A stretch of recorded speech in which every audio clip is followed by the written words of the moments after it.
In this video, I'm going to give you a sneak peek and a couple of hints about some stuff that's going to be coming up over the next few weeks. And I'm also going to answer a couple of questions that I've had. I hope you enjoy it.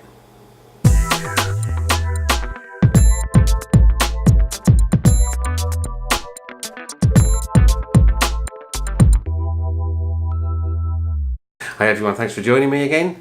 In this video I'm going to be giving you a sneak peek at something that's coming up very soon and some hints about some things that are coming up over the next few weeks. In fact, one of the reasons I'm doing this video today is I'm actually going to be travelling, so it's going to be a little bit more difficult for me to get the videos finished and uploaded until after I get back. So if you like the looks of what's coming up, then please consider subscribing to the channel if you're not already a subscriber. And if you are, then thank you very much, and I'll look forward to showing you what I've been up to soon. But first, I've got a couple of questions that have come in. In fact, I've had several questions come in, but they all sit around two basic areas to do with gear actually, and I think I can just basically give two answers to those questions. So let's get started. So the first set of questions that I've had come in, I can kind of boil it down to how am I getting on with the Canon M50. Now, I use the Canon M50 all the time as my vlogging camera, but I also have said that I'm going to use it sometimes as a landscape photography stills camera, and I'm not really sure whether the questions that I've had come in are related to vlogging or stills. So I thought I'd just kind of do a general update. Now, I did a video about using the Canon M50 as a vlogging camera quite some time ago, shortly after I got it, about 2 months after I got it, I think. So I'll put a link to that video up there now, if you want to go back and look at that. Now, since then, I've continued to be pleased with the Canon M50 as a vlogging camera. I think it produces some nice quality footage. It gives me some creative control over the things I want to do. With the Rode Video mic on, I think it's giving me good sound quality when I'm out and about, even if it's in sort of windy conditions or when I'm near to noisy things like I've done some around waterfalls. It also allows me to capture some quite nice ambient sound when I think that's appropriate, like, you know, waves crashing or the aforementioned waterfalls, or, you know, maybe just birds singing. I did have a problem with the Rode Video Micro a while ago, in that the furry wind muff actually came flying off the camera and disappeared into the sea. That was quite a while ago, and I still don't know to this day whether I'd managed to somehow loosen it or whether there was a fault in it. Because I never found it, I don't know what the problem was, but I replaced it, and what's on there now is completely secure, so I remain happy with that. Since I did that original video, I have added a different lens. So when I did that video, I only had the kit lens that came with it, the 15-45, and I have added the 11-22, so a much wider angle lens. And I think for vlogging, that is the lens to go for, because it just lets you get the camera that little bit closer and without your face, you know, filling the frame up too much. I mean, you don't want this face filling the frame up too much. And I've been really pleased with the 11-22 lens. It's a good lens.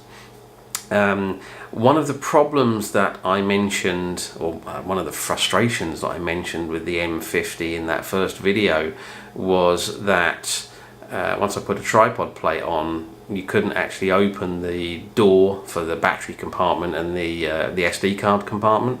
It's all in the one door, because the tripod plate got in the way.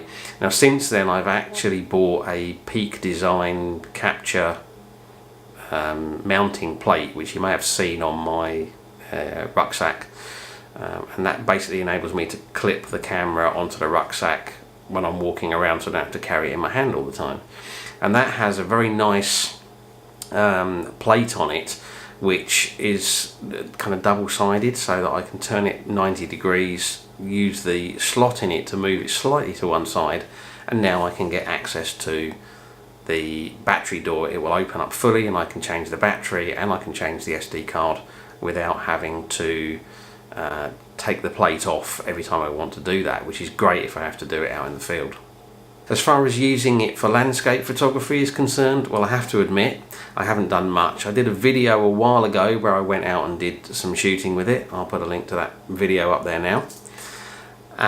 But since then I've pretty much been shooting exclusively with my normal DSLR, my Nikon D810.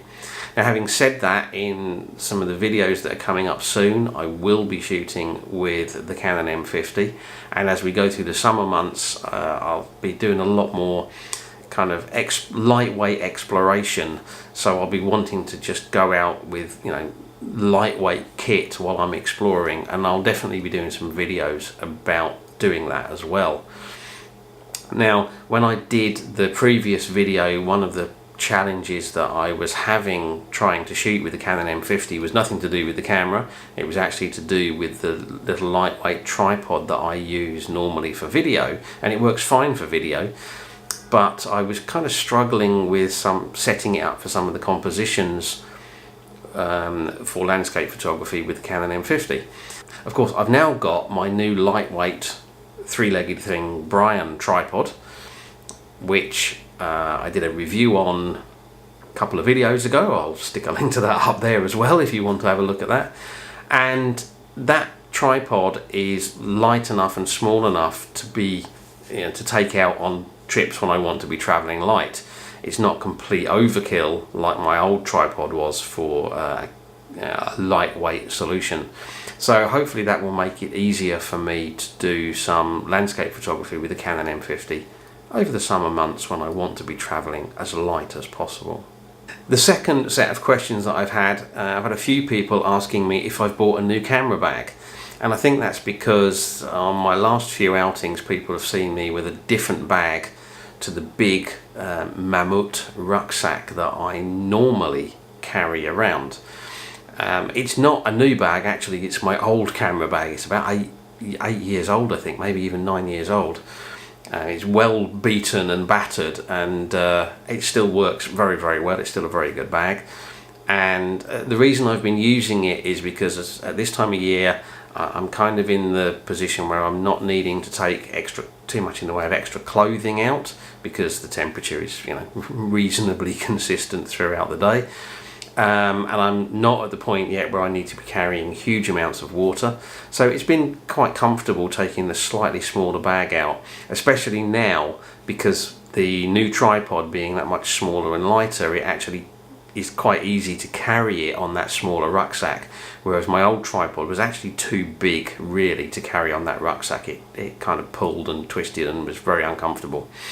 In case you're wondering, that old camera bag, which I said is still a very good bag, it's a Lowepro. It's the Flipside 400 AW.